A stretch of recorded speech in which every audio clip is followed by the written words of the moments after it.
कांतारा एक ऐसी जगह है जो कहने के लिए टूरिस्ट प्लेस है, पर यहाँ घूमने आने वाले ज्यादातर टूरिस्ट कभी वापस लौटकर नहीं जा पाते। देश विदेशों से लोग इस जगह पर घूमने आते हैं, पर उनकी कुछ हरकतों की वजह से उन्हें अपनी जान गंवानी पड़ती है। इसी तरह इस बार कांतारा में एक दक्षिण भारतीय परिवार घूमने आया है। इस परिवार में 5 सदस्य हैं। परिवार के मुखिया हैं श्री त्रिलोक सिंह, उनकी पत्नी है यशोदा, बड़े बेटे का नाम हिमांशु और बेटी का नाम सुप्रिया है, और इनके सबसे छोटे बेटे का नाम रोहन है, जो कि बहुत ही उदंडी किस्म का है। रोहन अपने भाई से अलग होकर जंगल में कुछ देखने लगता है। अरे रोहन, तुम कहाँ जा रहे हो? अरे कहीं नहीं भैया। तुम्हें पता है ना, ये जगह जितनी खूबसूरत है उतनी ही भयानक और डरावनी भी। अरे हाँ भैया, सुना तो है मैंने भी, पर हर सुनी बात सच नहीं होती ना। वो तो पता चल ही जाएगा, बस तू साथ में रह। रोहन को कुछ मजाक सूझता है और वो हिमांशु को डराने की कोशिश करता है। भैया वो देखो, आपके पीछे क्या है? हिमांशु घबराकर अचानक पीछे मुड़ता है और देखता है कि वहाँ कोई भी नहीं है। हिमांशु को इस तरह से डरते देख रोहन हंसने लगता है। देखा, डरा दिया ना आपको। बड़े बहादुर बनते फिरते हो हाँ? अच्छा बेटा, मुझसे होशियारी करोगे हैं? रुको, बताता हूँ तुम्हें, रुक। रात होने दे, अच्छा मजा चखाऊंगा। ये दोनों बातें करते करते परिवार के बाकी लोगों से थोड़ा पीछे छूट गए थे। तभी त्रिलोक सिंह इन्हें आवाज लगाते हैं। अरे रोहन, तुम लोग इतना पीछे क्यों चल रहे हो भाई? आ जाओ, साथ में चलते हैं। अरे आ रहे हैं पापा, आप आगे चलिए, हम पीछे से आप ही को फॉलो कर रहे हैं। नहीं नहीं, सब साथ में जाएंगे, आ जाओ जल्दी। हिमांशु और रोहन बाकी सदस्यों के पास आ जाते हैं और अब ये लोग अंदर जंगल की तरफ जाने लगते हैं। कितना खूबसूरत जंगल है ना, चारों तरफ हरियाली ही हरियाली दिखाई दे रही है। हाँ, सचमुच बहुत खूबसूरत जगह है, खामखा लोगों ने इसे बदनाम करके रखा है। अरे नहीं माँ, यहाँ सचमुच भूत है। अभी कुछ देर पहले एक भूत ने हिमांशु भैया को डरा दिया। हिमांशु, रोहन क्या बोल रहा है ये सब? हाँ माँ, एक भूत है जिसने मुझे डराने की कोशिश की, लेकिन मैं डरा नहीं, और वो भूत हमारे बीच में है। हिमांशु रोहन की तरफ देखने लगता है और हंसने लगता है। देखो, मजाक मत करो, इस तरह का मजाक सही नहीं है। माँ, ये जगह भूतों वाली बिल्कुल भी नहीं लगती, आप फालतू में डर रहे हो।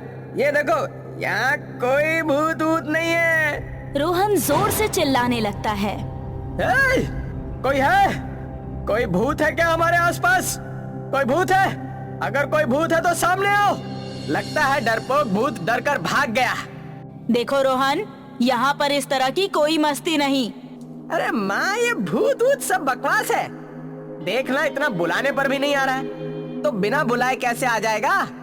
यार, तुम लोग बातें ही करते रहोगे या कुछ नया दिखाओगे भी? क्या देखना है तुम्हें? हाँ? मैं भूत देखना चाहती हूँ।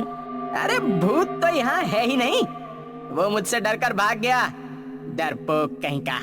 रोहन ये सब बात कर ही रहा था कि तभी धीरे धीरे जंगल में अंधेरा छाने लगता है।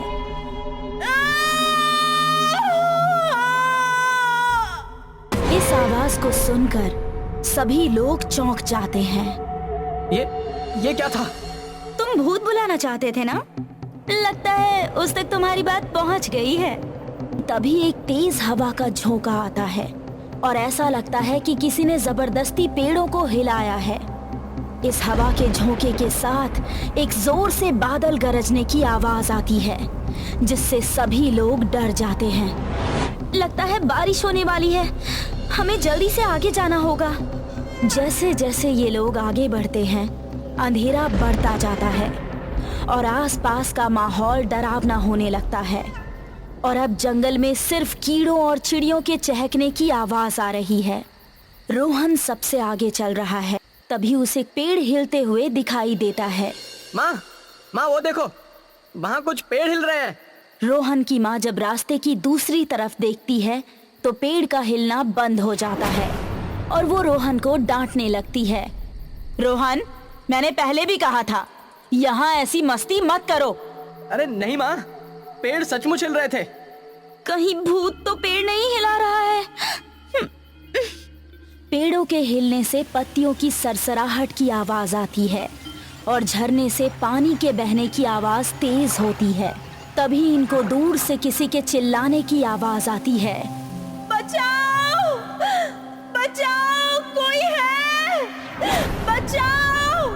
प्लीज बचाओ! जैसे जैसे आवाज तेज होती जाती है, यहाँ पर एक तूफान आने लगता है और जिससे पेड़ों की सूखी पत्तियां उड़ने लगती है। ये तूफान इतना तेज है कि ये पांचों लोग आपस में इधर उधर तितर बितर हो जाते हैं।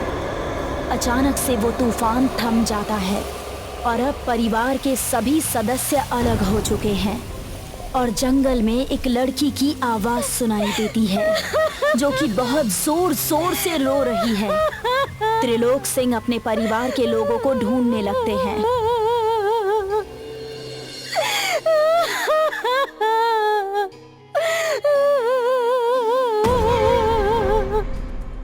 तभी त्रिलोक सिंह को अपने आसपास किसी के होने का एहसास होता है। वो पीछे मुड़ते हैं तो उन्हें झाड़ियों के पीछे कोई दौड़ता हुआ दिखाई देता है।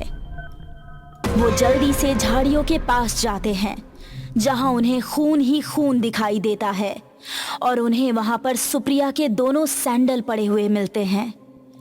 सुप्रिया, कहाँ हो तुम? त्रिलोक सिंह वहां बिखरी हुई खून की बूंदों का पीछा करते हैं और कुछ दूर जाने पर उन्हें एक मरा हुआ शरीर दिखाई देता है जिसे देखकर वो जोर से चिल्लाते हैं। तभी वहां पर यशोदा, रोहन और हिमांशु भी आ जाते हैं और सामने पेड़ पर लटकी लाश को देखकर ये तीनों चिल्लाने लगते हैं। लाश के पूरी तरह से चीथड़े चीथड़े हो चुके हैं। शरीर को किसी जानवर ने बुरी तरह नोच डाला है जिसे देखकर यशोदा बेहोश हो जाती है। रोहन भी डरकर रोने लगता है। लाश की हालत इतनी खराब है कि उसे देखकर पहचानना मुश्किल है कि ये किसी इंसान की लाश है या फिर किसी जानवर की। इसलिए त्रिलोक सिंह को अभी भी उम्मीद है कि सुप्रिया जिंदा है और वो उसे ढूंढने की कोशिश करते हैं। ये पेड़ पर लटकी हुई लाश किसी इंसान की है या फिर किसी जानवर की। अगर वो लाश इंसान की है तो क्या ये त्रिलोक सिंह की बेटी सुप्रिया है? अगर नहीं तो फिर सुप्रिया कहाँ है? इन सवालों के जवाब जानने के लिए जुड़े रहिए हमारे साथ कांतारा अ हॉन्टेड प्लेस पार्ट 2 में। इसी तरह की और भी हॉरर कहानियां देखने के लिए हमारे चैनल को सब्सक्राइब करें और बेल आइकन प्रेस करें।